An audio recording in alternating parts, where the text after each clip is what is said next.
ಅಂದ್ರೆ ಮಳೆ ಬರಲಿ ಬರದೇ ಇರಲಿ, ಬೀಜಕ್ಕೆ ರೊಕ್ಕಿಲ್ಲಂದ್ರು ಹೆಂಡ್ತಿ ತಾಳಿ ಒತ್ತಿ ಇಟ್ಟು, ಹೆಂಡ್ತಿ ಬಂಗಾರ ಒತ್ತಿ ಇಟ್ಟು ನಾವು ಹೋಗಿ ಬೀಜ ಗೊಬ್ಬರಕ್ಕೆ ಬಡ್ಡಿಗೆ ರೊಕ್ಕ ತೊಗೊಂಡು ಬಂದು ಬಿತ್ತುತ್ತೀವಿ.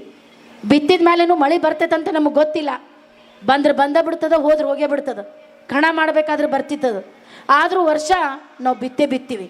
ಯಾಕಂದ್ರೆ ಈ ಜಗತ್ತೊಳಗೆ ಕೃಷಿ ಒಂದೇ ಅಂಥ ಕ್ಷೇತ್ರ ಐತಿ ಎಲ್ಲಿ ನಾವು ಖರ್ಚು ಮಾಡಿದ್ದು ವಾಪಸ್ ಬರ್ತೀವಂತ ಗ್ಯಾರಂಟಿ ನಮಗಿಲ್ಲ. ಆದರೂ ನಾವು ಹಿಂದೆ ಸರ್ದಿಲ್ಲ. ನಾವು ದುಡಿತೀವಿ, ಭೂಮಿ ತಾಯಿಗೋಸ್ಕರ ಕೆಲಸ ಮಾಡ್ತೀವಿ. ಅದಕ್ಕೋಸ್ಕರ ನಾನು ಇಲ್ಲಿರುವಂಥ ನಮ್ಮ ಹೆಣ್ಮಕ್ಳಿಗೆ ಹೇಳೋದು, ಜೀವನದೊಳಗೆ ಏನೇ ಬಂದ್ರೂ ಅಂಜಾಕ್ಕೆ ಹೋಗಬೇಡ್ರಿ, ಭಯ ಪಡ್ಲಿಕ್ಕೆ ಹೋಗಬೇಡ್ರಿ. ಆದಿಶಕ್ತಿ ಅವತಾರ ನೀವು, ಲಕ್ಷ್ಮಿಯ ಸ್ವರೂಪ ನೀವು ಮನಸ್ಸು ಮಾಡಿದ್ರೆ ಈ ಜಗತ್ತನ್ನು ಅಳ್ಳಾಡಿಸುವಂಥ ಶಕ್ತಿ ಯಾರೆಲ್ಲಾದರೂ ಐತಂದ್ರೆ ಒಂದು ಹೆಣ್ಮಗಳ ಕಡೆ ಮಾತ್ರ ಐತಿ. ಯಾಕಂದ್ರೆ ಸೃಷ್ಟಿ ಸ್ಥಿತಿ ಲಯಗಳಿಗೆ ಕಾರಣೀಕರ್ತರು ನೀವು. ಈ ಜಗತ್ತೊಳಗೆ ಒಂದು ಜೀವ ಹೊರಗೆ ಬರಬೇಕಂದ್ರೆ ನಮ್ಮ ಜೀವವನ್ನು ಪಣಕ್ಕಿಟ್ಟು ಒಂದು ಜೀವವನ್ನು ಹೊರಗೆ ತೆಗಿತೀವಿ ನಾವು. ಈ ಸೃಷ್ಟಿಯನ್ನು ಪುನರ್ಜನ್ಮ ಅಂದರೆ ಈ ಸೃಷ್ಟಿಯೊಳಗೆ ಒಂದು ಜನ್ಮವನ್ನು ಹೊರಗೆ ತೆಗೆಯುವಂಥ ಜೀವ ಈ ಜಗತ್ತೊಳಗೆ ಯಾವುದಾದ್ರೂ ಐತಂದ್ರೆ ಅದು ಕೇವಲ ಒಂದು ಹೆಣ್ಮಗಳು ಮಾತ್ರ. ಬೇರೆದವ್ರು ಯಾರೂ ಮಾಡ್ಲಿಕ್ಕೆ ಸಾಧ್ಯ ಇಲ್ಲ. ಅದಕ್ಕೆ ಹೆಣ್ಣು ಅಬಲೆಯಲ್ಲ ಸಬಲೆ. ನಿಮ್ಮಲ್ಲಿ ಆ ಶಕ್ತಿ ಐತಿ.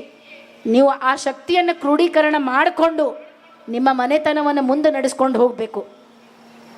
ಬಾಜುದಕ್ಕಿ ಮನೆ ನೋಡಿ, ಅಕ್ಕಿನ ಮನೆ ಅಡುಗೆ ನೋಡಿ ನಿಮ್ಮ ಮನೆ ಅಡುಗೆ ಮಾಡ್ಲಿಕ್ಕೆ ಹೋಗಬೇಡ್ರಿ. ಯಾಕಂದ್ರೆ ಬಾಜುದಕ್ಕಿ ಮನೆ ಉಪ್ಪು ಖಾರ ಹುಳಿ ಬೇರೆ ಇರ್ತದ, ನಿಮ್ಮ ಮನೆ ಉಪ್ಪು ಖಾರ ಹುಳಿ ಬೇರೆ ಇರ್ತದೆ. ಅದು ಕ್ವಾಂಟಿಟಿ ಆಗಿರ್ಬೋದು, ಕ್ವಾಲಿಟಿ ಆಗಿರ್ಬೋದು. ಬಾಜುದಕ್ಕಿ ನೆಕ್ಲೆಸ್ ಹಾಕ್ಕೊಂಡಾಳ, ಬಾಜುದಕ್ಕಿ 15,000 ರೂಪಾಯಿ ರೇಷ್ಮೆ ಸೀರೆ ಹಾಕ್ಕೊಂಡಾಳ, ಬಾಜುದಕ್ಕಿ 3 ಅಂತಸ್ತಿನ ಮನೆ ಕಟ್ಟಾಳ, ನಮ್ಮ ಮನ್ಯಾಗ ಇಲ್ಲ ಅಂತೇಳಿ ನಿಮ್ಮ ಗಂಡ್ಮಕ್ಳು ತಲೆ ತಿನ್ನಬೇಡ್ರಿ. ಯಾಕಂದ್ರೆ ನಿಮ್ಮ ಗಂಡ್ಮಕ್ಳು ಎಲ್ಲಕ್ಕಿಂತ ದೊಡ್ಡದು ನಿಮಗೆ ಕೊಟ್ಟಾರ ಮುತ್ತೈದೆತನ. ಅರಿಶಿಣ, ಕುಂಕುಮ, ಕರಿಮಣಿ, ಕಾಲುಂಗ್ರ, ಹಸಿರು ಬಳಿ ನಿಮಗೆ ಯಾರಾದರೂ ಕೊಟ್ಟಾರಂದ್ರೆ ನಿಮ್ಮ ಗಂಡುಗಳು ಕೊಟ್ಟಾರ. ಅದಕ್ಕೆ ನಿಮ್ಮ ಗಂಡ್ಮಕ್ಳು ತಲೆ ತಿನ್ಲಿಕ್ಕೆ ಹೋಗಬೇಡ್ರಿ. ಯಾಕಂತ ಕೇಳ್ರಿ, ಜಗತ್ತೊಳಗೆ ನೀವು ಎಷ್ಟೇ ರೆಡಿಯಾಗಿ ನಿಮ್ಮ ಬಾಜು ಮನೆ ಅಕ್ಕಿನ ಮುಂದೆ ಹೋಗಿ ನಿಂತರೂ ಅಕ್ಕಿ ಮತ್ತೆ ಹೊಟ್ಟೆ ಕಿಚ್ಚ ಪಡ್ತಾಳೆ. ಇದಕ್ಕಿಂತ ಚಲೋ ಸೀರೆ ಮುಂದಿನ ತಿಂಗಳು ನಾ ತೊಗೊಂಬರ್ತೀನಿ ಅಂತಾಳೆ. ಅದ ನೀವು ಚಲೋ ರೆಡಿಯಾಗಿ ನಿಮ್ಮ ಗಂಡನ ಮುಂದೆ ಹೋಗಿ ನಿಂತ್ರಂದ್ರೆ ಸಂಜೆ ಮುಂದೆ ನಿಮ್ಮ ಗಂಡ ನೀ ಎಷ್ಟು ಚಂದ ಕಾಣಕತ್ತಿ ಅಂದಾಗ ನನಗಲ್ಲ, ಈ ಜಗತ್ತೊಳಗೆ ಎಲ್ಲ ಹೆಣ್ಮಕ್ಳಿಗೆ ಜಗತ್ತೇ ಬಂದು ಕಾಲು ಕೆಳಗೆ ಬಿದ್ದಂಗೆ ಆಗಿರ್ತದೆ. ಅದಕ್ಕೆ ತೃಪ್ತಿ ಪಡಿಸೋದಿದ್ರೆ ನಿಮ್ಮ ಗಂಡಕ್ಕೆ ತೃಪ್ತಿ ಪಡಿಸ್ರಿ, ತೃಪ್ತಿ ಪಡಿಸೋದಿದ್ರೆ ನಿಮ್ಮ ಅತ್ತಿ ಮಾವಿಗೆ ತೃಪ್ತಿ ಪಡಿಸ್ರಿ, ತೃಪ್ತಿ ಪಡಿಸೋದಿದ್ರೆ ನಿಮ್ಮ ಮಕ್ಳಿಗೆ ತೃಪ್ತಿ ಪಡಿಸ್ರಿ. ಅದು ಜೀವನ. ಮಂದಿಗೆ ನೋಡಿ ನಿಮ್ಮ ತುರ್ಬಾ ಕಟ್ಟಕ್ಕೆ ಹೋಗಬೇಡ್ರಿ. ಯಾಕಂದ್ರೆ ಅವ್ರ ಕೂದಲ ಬೇರೆ ಅದಾವ, ನಿಮ್ಮ ಕೂದಲ ಬೇರೆ ಅದಾವ. ಅದಕ್ಕೆ ಯಾವತ್ತು ಕಾಪಿ ಕ್ಯಾಟ್ಸ್ ಆಗಬೇಡ್ರಿ. ಅಂದರೆ ಹೋಲಿಕೆ ಮಾಡ್ಕೊಳ್ಳಿಕ್ಕೆ ಹೋಗಬೇಡ್ರಿ. ಬೇರೆದವ್ರಿಗೆ ಹೋಲಿಕೆ ಮಾಡ್ಕೊಂಡ್ರಿಂದ ಮನಸ್ಸಿಗೆ ನೋವಾಗ್ತದೆ. ಆಮೇಲೆ ನೀವೆಲ್ಲರೂ ಎಷ್ಟು ಚಂದ ಕಾಣಕತ್ತೀರಿ ಗೊತ್ತಾಗೋದು. ಕರಾಗ್ರವಸ್ಥೆ ಲಕ್ಷ್ಮೀ, ಕರಮಧ್ಯೆ ಸರಸ್ವತಿ, ಕರಮೂಲೆ ಸ್ಥಿರೇ ಗೌರಿ, ಪ್ರಭಾತೆ ಕರ ದರ್ಶನಂ. ಅಂದರೆ ಲಕ್ಷ್ಮೀ, ಗೌರಿ, ಸರಸ್ವತಿ ಈ 3 ದೇವರು ಶಕ್ತಿ, ಜ್ಞಾನ, ಸಂಪತ್ತಿಯ ಅವತಾರಗಳು. ಒಂದು ಮನೆತನ ಬೆಳಗ್ಬೇಕಂದ್ರೆ ಈ 3 ದೇವ್ರು ಇರಬೇಕು. ಯಾಕಂದ್ರೆ ಇವತ್ತು ನಮ್ಮ ಹೆಣ್ಮಕ್ಳಿಗೆ ಇಲ್ಲಿ ಗುರುಗಳು ಎಲ್ಲರಿಗೂ ಉಡಿ ತುಂಬ್ಯಾರ, ಅರಿಶಿಣ ಕುಂಕುಮ ಹಚ್ಚಾರ, ಆಮೇಲೆ ಕೈಯಾಗೆಲ್ಲ ಉಡಿ ತುಂಬಿ ಇಂಥ ಒಂದು ದೊಡ್ಡ ಉಡುಗೊರೆ ಕೊಟ್ಟಾರಲ್ಲ. ನಿಜವಾಗ್ಲೂ ನಮ್ಮ ಈ ಮಠನೇ ನಮ್ಮ ತವ್ರ ಮನೆ ಅಂತ ಹೇಳಲಿಕ್ಕೆ ಭಾಳ ಹೆಮ್ಮೆ ಅನ್ನಿಸ್ತದೆ.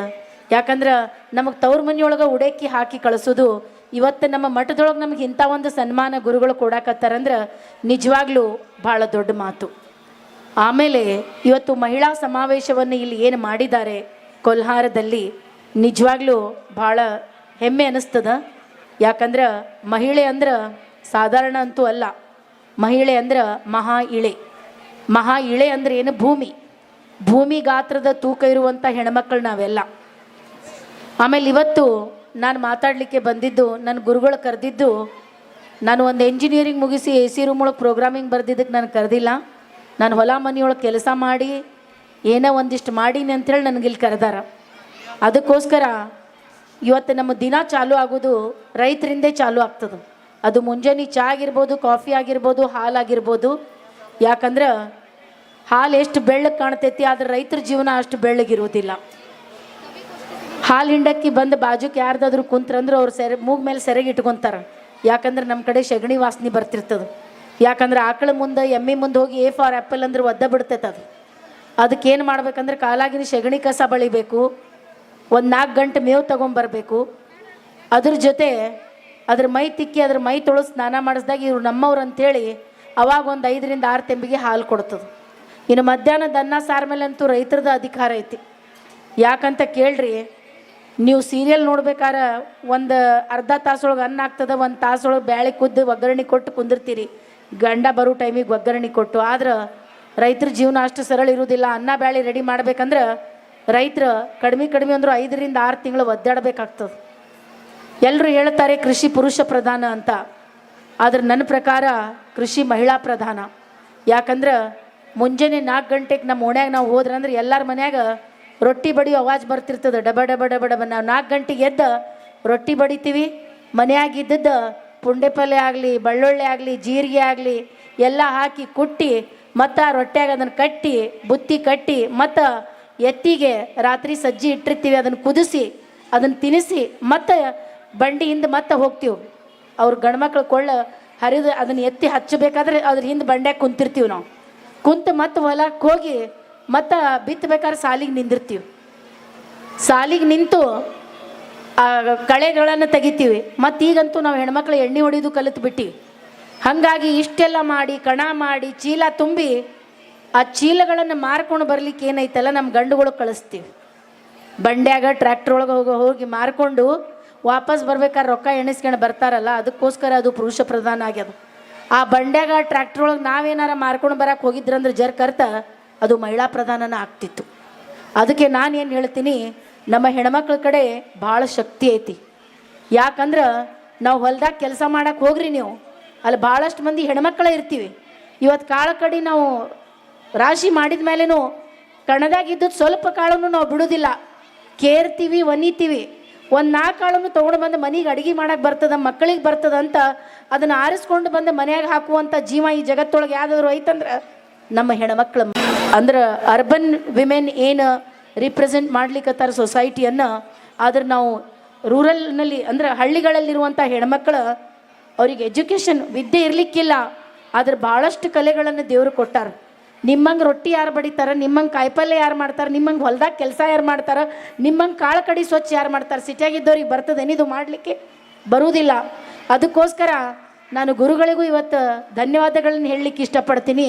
ಯಾಕಂದರೆ ನಮ್ಮ ಹಳ್ಳಿಗಳಲ್ಲಿರುವಂಥ ಹೆಣ್ಮಕ್ಳಿಗೆ ಒಂದು ಸನ್ಮಾನ, ಒಂದು ಪ್ಲ್ಯಾಟ್ಫಾರ್ಮ್, ಒಂದು ಉಡಿ ತುಂಬು ಕಾರ್ಯಕ್ರಮವನ್ನು ಕೊಟ್ಟಿದ್ದಕ್ಕೆ ಗುರುಗಳಿಗೆ ನಿಜವಾಗ್ಲೂ ನಮಸ್ಕಾರಗಳನ್ನು ಹೇಳಲಿಕ್ಕೆ ಇಷ್ಟಪಡ್ತೀನಿ. ಯಾಕಂದರೆ ಒಂದು ರೈತನ ಹೆಂಡತಿ ಬರ್ತಾಳಂದ್ರೆ ಆಕಿಗೆ ನೆಲ ತೋರಿಸ್ತಾರೆ, ಬಾರವಾ ಕುಂದ್ರಂತ. ಅದ ಒಂದು ಆಫೀಸರ್ ಹೆಂಡತಿ ಬರ್ತಾಳಂದ್ರೆ ತಾನು ಕುಂತಿದ್ದ ಕುರ್ಚಿ ಎತ್ತಿ ಕೊಟ್ಟು ಬರ್ರಿ ಮೇಡಮ್ ಕುಂದ್ರಿ ಅಂತ ಹೇಳ್ತಾರೆ. ಆದ್ರೆ ಇವತ್ತು ಗುರುಗಳು ರೈತನ ಹೆಂಡತಿ ಕುರ್ಚಿ ಕೊಟ್ಟಿಲ್ಲ, ದೊಡ್ಡದೊಂದು ಪ್ಲ್ಯಾಟ್ಫಾರ್ಮಾಗಿ ಕೊಟ್ಟುಬಿಟ್ಟಾರ. ಆಮೇಲೆ ಇದು ಒಂದು ರೈತನ ಹೆಂಡತಿ ಕೊಟ್ಟಿದ್ದಲ್ಲ, ಇಲ್ಲಿರುವಂಥ ಎಲ್ಲ ರೈತರ ಹೆಂಡತಿಯರಿಗೆ ಕೊಟ್ಟಂಥ ಸನ್ಮಾನ ಇದು.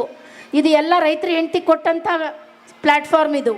ಅದಕ್ಕೋಸ್ಕರ ಗುರುಗಳಿಗೆ ಧನ್ಯವಾದಗಳನ್ನು ಹೇಳಲಿಕ್ಕೆ ಇಷ್ಟಪಡ್ತೀನಿ. ಇದರ ಜೊತೆ ನಾನು ಇಲ್ಲಿರುವಂಥ ಹೆಣ್ಮಕ್ಳಿಗೆ ಏನು ಹೇಳ್ತೀನಂದರೆ ಒಂದು ಮಾತು ಹೇಳಲಿಕ್ಕೆ ಇಷ್ಟಪಡ್ತೀನಿ. ಯಾವುದೇ ಕೆಲಸ ಸಣ್ಣದಿರುವುದಿಲ್ಲ, ಯಾವುದೇ ಕೆಲಸ ದೊಡ್ಡದಿರುವುದಿಲ್ಲ.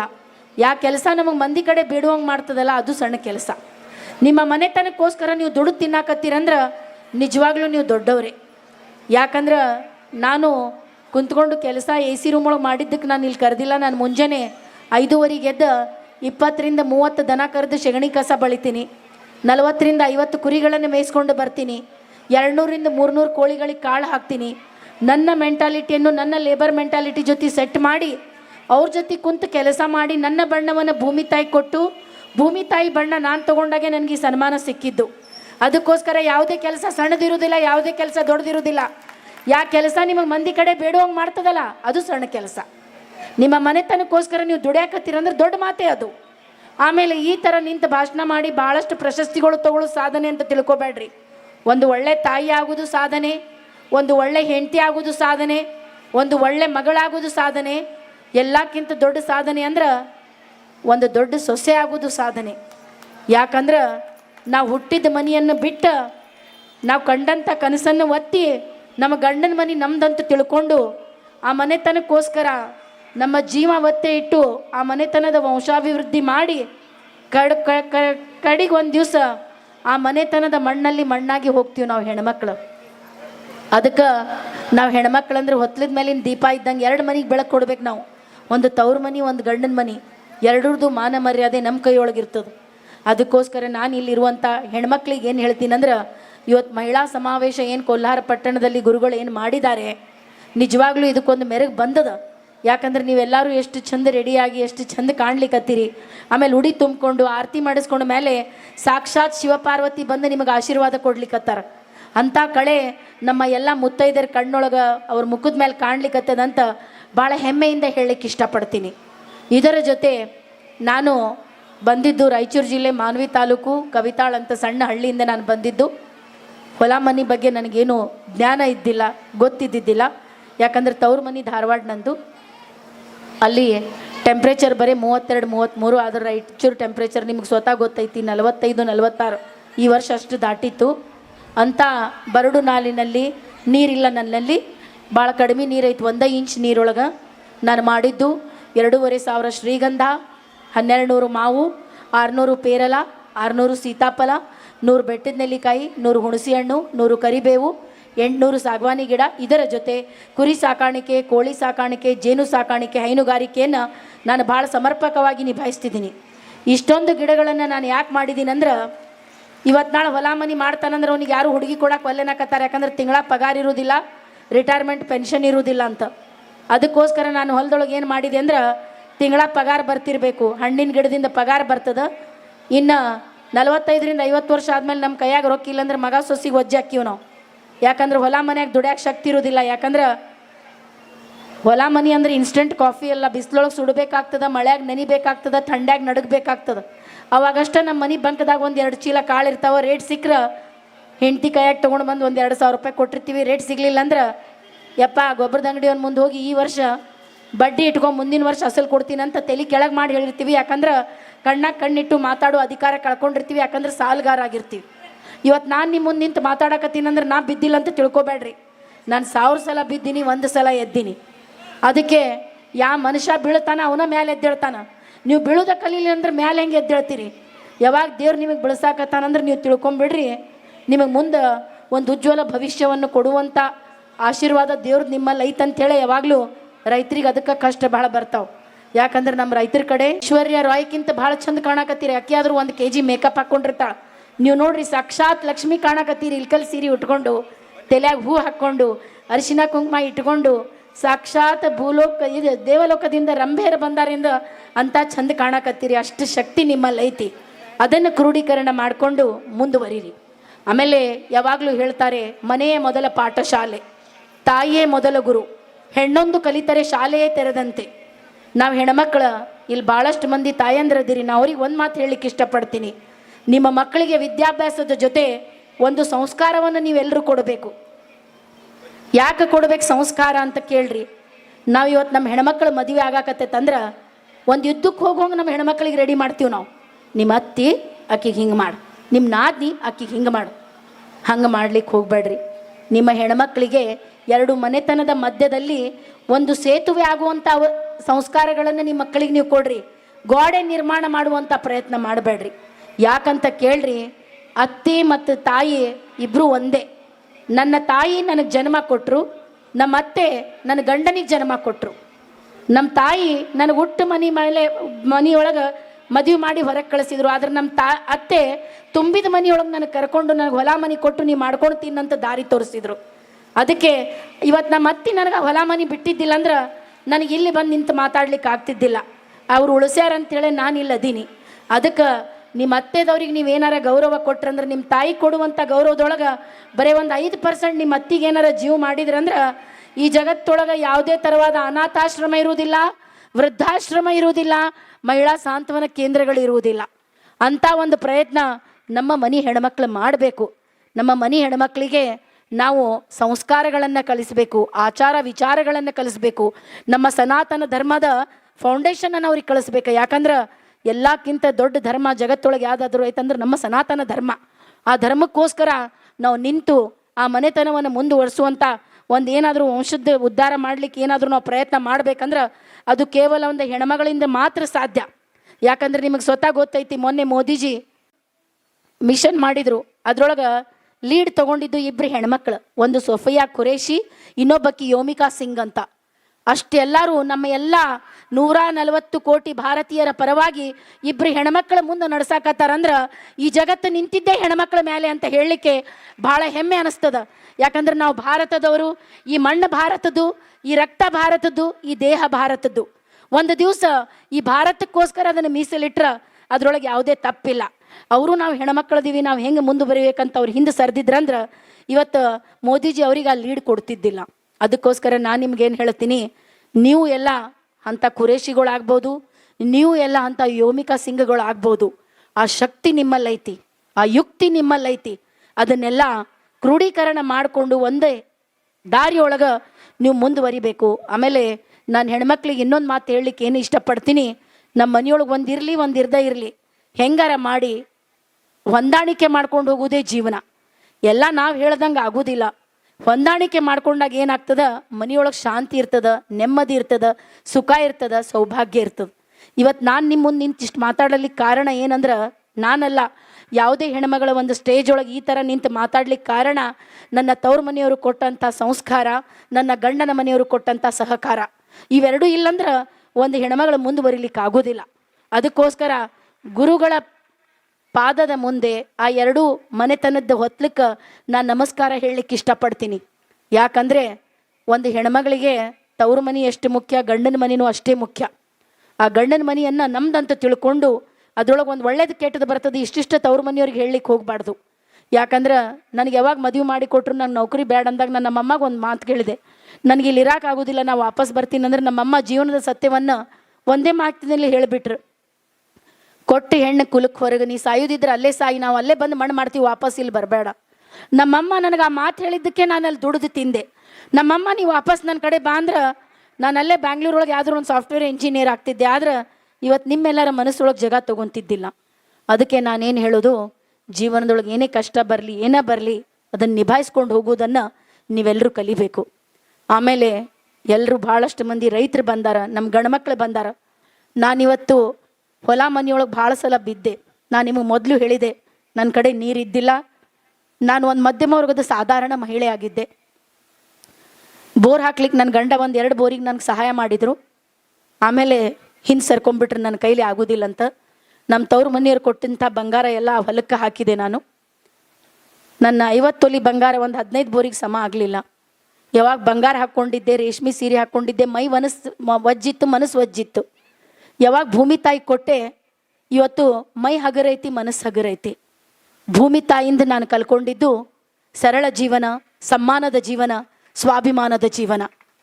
ಆಡಂಬರದ ಪೊಳ್ಳು ಬದುಕಿಗಿಂತ ಸರಳತೆಯ ಸಮ್ಮಾನದ ಬದುಕು ಭಾಳ ಶ್ರೇಷ್ಠ ಅಂತ ನಾನು ನಿಮ್ಮೆಲ್ಲರಿಗೂ ಹೆಣ್ಮಕ್ಳಿಗೆ ಹೇಳಲಿಕ್ಕೆ ಇಷ್ಟಪಡ್ತೀನಿ. ಆಮೇಲೆ ನಾನು ಭಾಳ ಸಲ ಬಿದ್ದಾಗ ಒಂದು ಟೈಮ್ ಹೆಂಗೆ ಬತ್ತಂದ್ರೆ, ದಾಳಿಂಬೆ ಮಾಡಿ ಪೂರ ಮೆತ್ತಗಾದಾಗ ಸಾಲಗಾರರಿಗೆ ಬಡ್ಡಿ ಕಟ್ಲಿಕ್ಕೆ ನನಗೆ ಆಗಲಿಲ್ಲ. ಮನ್ಯಾಗಿನವರೆಲ್ಲ ಬೈಯಾಕೆ ಚಾಲು ಮಾಡಿಬಿಟ್ಟಿದ್ರು. ಸಮಾಜವನ್ನು ಎದುರಿಸ್ಲಿಕ್ಕೆ ಆಗಲಿಲ್ಲ ನನಗೆ. ಆ ಟೈಮ್ ಒಳಗೆ ನಾನು ಆತ್ಮಹತ್ಯೆಗೆ ಪ್ರಯತ್ನ ಪಟ್ಟಿದ್ದೆ. ಡಾಕ್ಟ್ರನ್ನ ಉಳಿಯೋದಿಲ್ಲ ಅಂತ ಹೇಳಿದರು. ಆದ್ರೆ ನನ್ನ ಗಂಡ ಹೊರಗಿಂದ ಸಾಲ ತೊಗೊಂಡು ಬಂದು ನನ್ನ ಜೀವ ಉಳಿಸ್ಕೊಂಡು ಬಂದರು. ನನ್ನ ತಾಯಿ ನನಗೆ ಜನ್ಮ ಕೊಟ್ಟಿದ್ರು, ಆದ್ರೆ ನನ್ನ ಗಂಡ ನನಗೆ ಮರು ಜನ್ಮ ಕೊಟ್ಟರು. ನಾನು ಡಿಪ್ರೆಷನ್ ಒಳಗೆ ನಡೆದು ಕಾಲು ಹೋಗಿಬಿಟ್ಟಿದ್ದು. ನನ್ನ ಗಂಡ, ನಮ್ಮಪ್ಪ ನನಗೆ 2 ವರ್ಷ ಇದ್ದಾಗ ನಡೆಯೋದು ಕಲಿಸಿದ್ರು. ನನ್ನ ಗಂಡ ನಾನು 28 ವರ್ಷ ಇದ್ದಾಗ ನನ್ನ ಕಾಲಿಗೆ ಕಾಲು ಹಾಕಿ ಸಪ್ತಪದಿದು ಸತ್ಯದ ಅರ್ಥ ಕಲಿಸಿದ್ದು ನನ್ನ ಗಂಡ.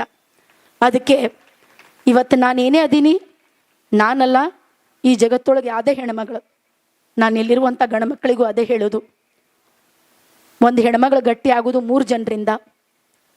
ಒಂದು, ನಮಗೆ ಜನ್ಮ ಕೊಟ್ಟಂಥ ತಂದೆ ವಿದ್ಯೆ ಅನ್ನುವಂಥ ಅಸ್ತ್ರ ಕೊಟ್ಟಾಗ, ನಮಗೆ ಕಟ್ಕೊಂಡಂಥ ಗಂಡ ಪ್ರೀತಿ ಅನ್ನುವಂಥ ಅಸ್ತ್ರ ಕೊಟ್ಟಾಗ, ನಮ್ಮ ಗರ್ಭದಿಂದ ಜನಿಸಿದಂಥ ನಮ್ಮ ಮಗ ಆಸರೆ ಅನ್ನುವಂಥ ಅಸ್ತ್ರ ಕೊಟ್ಟಾಗ, ನೀವು 3 ಜನ ಏನಾರ ನಮಗೆ ಹಿಡ್ಕೊಂಡ್ರಂದ್ರೆ ಈ ಜಗತ್ತೊಳಗೆ ಯಾರಿಗೂ ನಮಗೆ ಅಳ್ಳಾಡಿಸಿ ಕುಂದ್ರಕ್ಕೆ ಆಗೋದಿಲ್ಲ. ಅದಕ್ಕೆ ಹೇಳ್ತಾರೆ ಮೊದಲಿನ ಮಂದಿ, ಸುಳ್ಳ ಹೇಳೋದಿಲ್ಲ, ಗಂಡ ಅಂದ್ರೆ ಗುಡ್ಡ ಇದ್ದಂಗೆ.